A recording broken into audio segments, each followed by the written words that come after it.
नमस्कार दोस्तों, स्वागत है आपका भागवत लाइफ चैनल के अंदर। इससे पूर्व आपने देखा कि जो संजय जो है धृतराज जी को बता रहा है कि जो दुर्योधन जो है द्रोणाचार्य जी के पास जाकर के पांडवों की सेना की व्यूह रचना को देखने के प्रार्थना करता है। जब व्यूह रचना देखने के पश्चात वह पांडवों की सेना के प्रमुख महारथियों को गिनाने का प्रयास करता है। आइए देखते हैं। अत्र शूरा महेश्वासा भीम अर्जुन समायुधि युयुधानो विराटश्च द्रुपदश्च महारथा। अर्थ, वो कहता है कि इस सेना के अंदर बड़े बड़े महारथी खड़े हैं, जिनके हाथों में बड़े बड़े धनुष है, जिनका भुजाओं का जो बल है वो भीम के समान है और उनकी धनुष जो विद्या है वो अर्जुन के समान है। जैसे कि युयुधान अर्जुन का शिष्य है, वो अपने गुरु के प्रति आदर भाव दिखाते हुए उसकी सेना में भर्ती हो गया। परंतु द्रोणाचार्य जी देखिए, अर्जुन आपका प्रिय शिष्य होते हुए भी वो आपके खिलाफ खड़ा है। फिर उसके बाद वो विराट का नाम गिना देता है, उनको याद दिलाता है कि ये वही विराट है जिसके कारण आपको सम्मोह अस्त्र के कारण आपको सम्मोहित होना पड़ा था। हमारे जो युद्ध का जो हमारी सेना का जो सुशर्मान जो वीर है उसको अपमानित होना पड़ा था और हमें गायों को छोड़कर भागना पड़ा था, ये वही विराट है। उसके बाद द्रुपद का नाम गिना देता है और कहता है कि ये वही द्रुपद है जिसको आपने मित्रता याद दिलाने पर वो भरी सभा के अंदर उसने क्या कहा था, मैं राजा और तू भिक्षुक। राजा और भिक्षुक की कभी मित्रता नहीं हो सकती।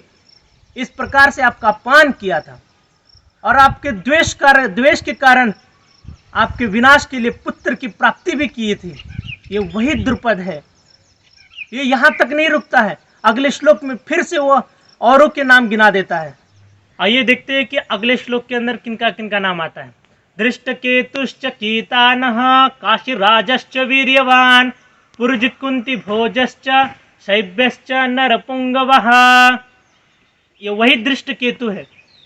कितना मूर्ख है, जिसके पिता शिशुपाल को श्री कृष्ण ने अपने चक्र के द्वारा मारा था, फिर भी यह श्री कृष्ण के पक्ष से होकर के युद्ध कर रहा है।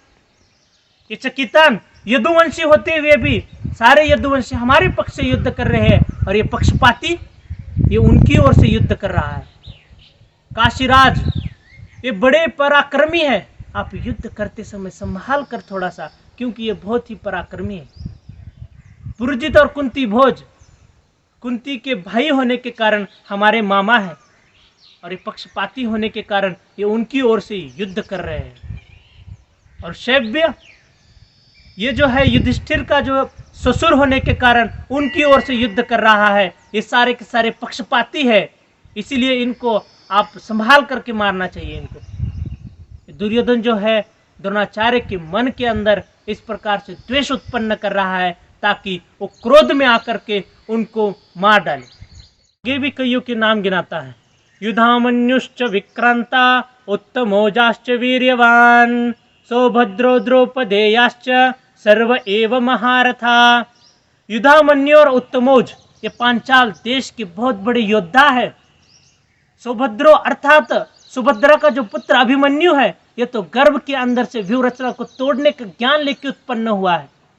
और जो द्रौपदी के जो 5 पुत्र है, प्रतिविंध्य, सुतसोम, श्रुतकर्मा, शतनिक और सुतसेन, ये पांचों के पांचों जो बहुत ही बड़े शूरवीर महारथी है।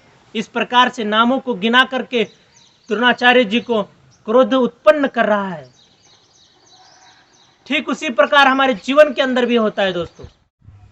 ताकत वो नहीं जो दिखती है, ताकत वो है जो दिखाई जाती है। अर्थात हमारे पास भले ही सैन्य बल कम हो, हमारे पास भले ही साधन कम हो, परंतु हमारे शत्रु को ऐसा दिखाना चाहिए कि हमारे पास बहुत बड़ी सेना है, हमारे पास बहुत बड़ा ताकत है। अगर शत्रु डर गया उस समय तो समझ लीजिए कि आप उसी समय जीत गए। इसी को कहते हैं कि ताकत वो नहीं जो दिखती है, ताकत वो है जो दिखाई जाती है। धन्यवाद। अगर आपको वीडियो अच्छा लगे तो लाइक कीजिए, शेयर कीजिए, कमेंट कीजिए।